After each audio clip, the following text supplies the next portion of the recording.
नमः शिवाय। श्री शिव महापुराण 5वां अध्याय।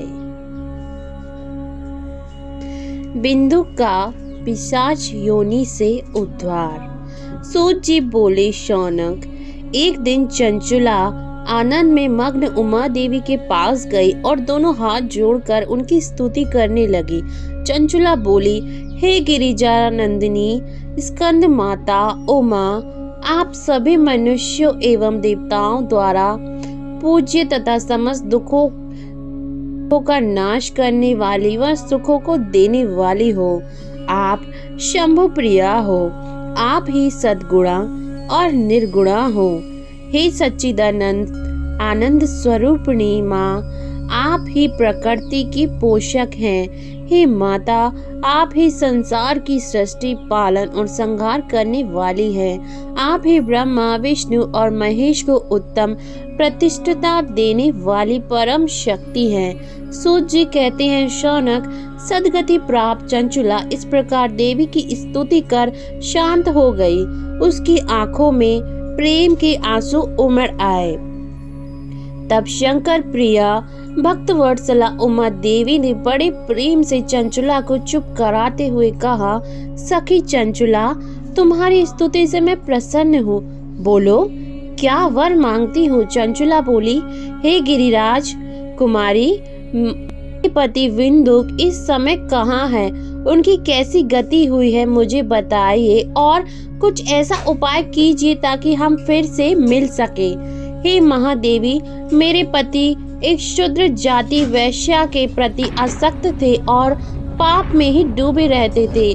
गिरिजा बोली, बेटी, तुम्हारा पति बिंदुक बड़ा पापी था, उसका अंत बड़ा भयानक हुआ। वैश्या का उपभोग करने के कारण वह मूर्ख नरक में अनेक वर्षों तक अनेक प्रकार के दुख भोग कर अब शेष पाप को भोगने के लिए विंध्य पर्वत पर पिशाच की योनि में रह रहा है। वह दुष्ट वही वायु पीकर रहता है और सब प्रकार के कष्ट सहता है। सूत जी कहते हैं, शौनक, गौरी देवी की यह बात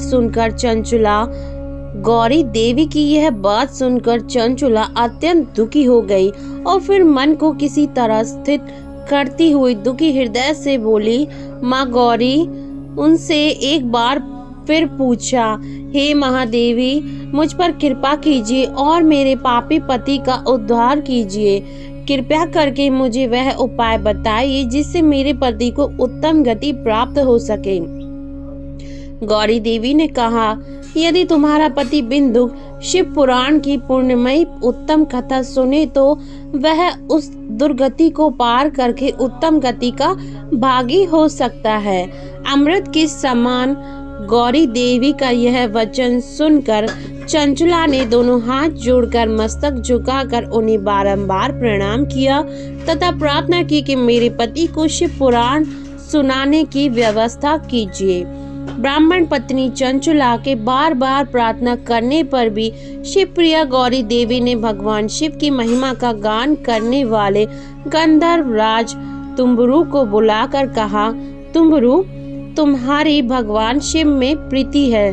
तुम मेरे मन की सभी बातें जानकर मेरे कार्य को सिद्ध करते हो। तुम मेरे इस सखी के साथ विंध्या पर्वत पर जाओ। वहाँ एक महाघोर और भयंकर पिशाच रहता है। पूर्व जन्म से वह पिशाच बिंदु ब्राह्मण मेरी इस सखी चंचुला का पति था।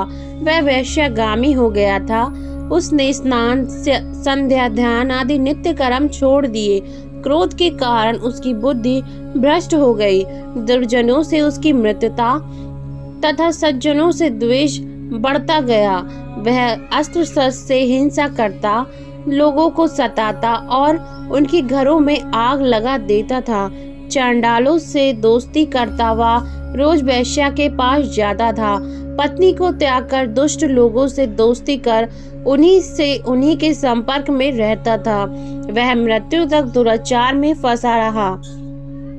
मृत्यु के बाद उसे पापियों के भोग स्थान यमपुर ले जाया गया।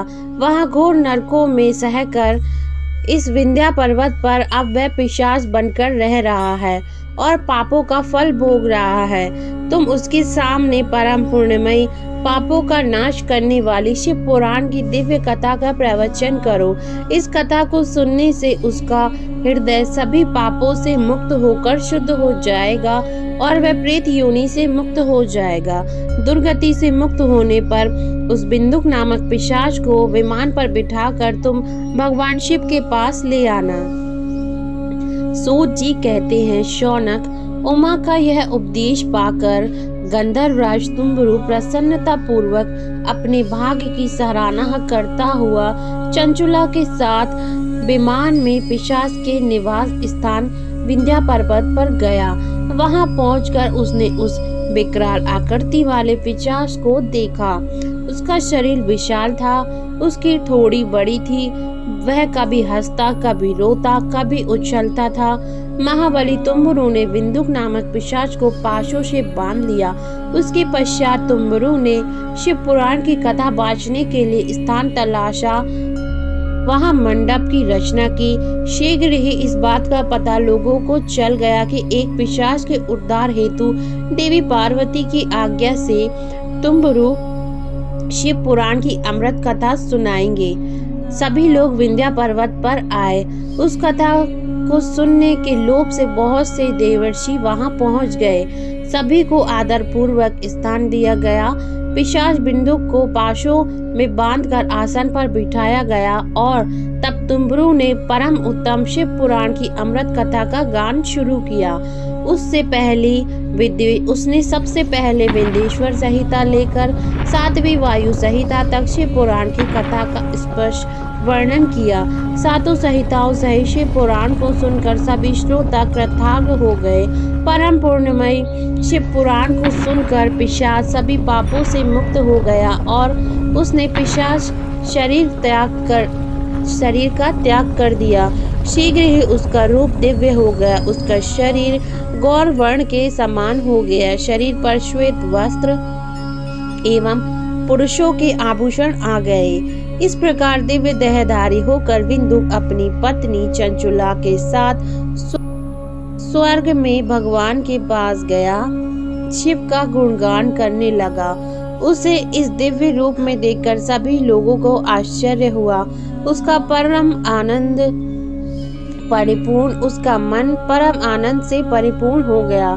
सभी भगवान महेश्वर के अद्भुत चरित्र को सुनकर कृतार्थ हो गए।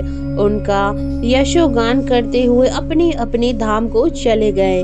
बिंदुक अपनी पत्नी चंचुला के साथ विमान में बैठकर शिवपुरी की ओर चल दिया। महेश्वर के गुणों का गान करता हुआ बिंदुक अपनी पत्नी चंचुला व तुम्बरु के साथ शीघ्र ही शिव धाम पहुंचा। भगवान शिव व देवी पार्वती ने उसे अपना पार्षद बना लिया। दोनों पति पत्नी सुखपूर्वक भगवान महेश्वर एवं देवी गौरी के श्री चरणों में अविचल निवास पाकर धन्य हो गए। ओम नमः शिवाय। हर हर महादेव। श्री शिव महापुराण 5वां अध्याय समाप्त।